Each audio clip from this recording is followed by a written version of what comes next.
বিষয় গত কয়েকদিন আগে আমি একটা পোস্ট করেছিলাম, যেখানে লিখেছিলাম যে আপনারা হাই কমিশনে গিয়ে আপনারা 160 রিঙ্গিত দিয়ে আপনারা প্রবাসী কল্যাণ কার্ড কালেকশন করতে পারবেন। প্রবাসী কল্যাণ কার্ড কালেক্ট করার আপনারা যে যে তথ্য বা যে যে ডকুমেন্ট প্রয়োজন সে সব কিছুই দিয়েছিলাম।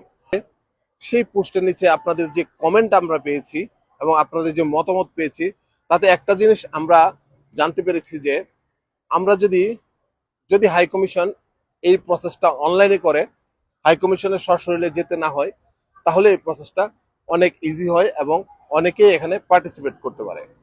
আর একটা পক্ষ কমেন্ট করেছেন যে আমরা বাংলাদেশ সরকারকে 160 রিঙ্গিত দিয়ে কেন আমাদেরকে এই প্রবাসী কল্যাণ কার্ড নিতে হবে? আমরা কি দেশের জন্য কিছু করছি না?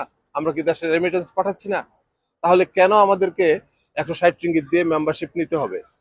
বিগত এত বছরে প্রবাসী কল্যাণ কার্ড দিয়ে কোন প্রবাসীটা উপকার পেয়েছে, কল্যাণকর কিছু পেয়েছে, এমন কিছু প্রুফও তারা দাবি করছে।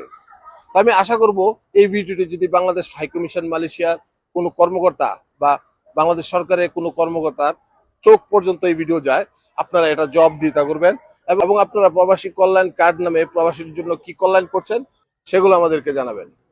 সবাই ভালো থাকবেন, বেশি বেশি ভিডিওটি শেয়ার করবেন। আল্লাহ হাফিজ।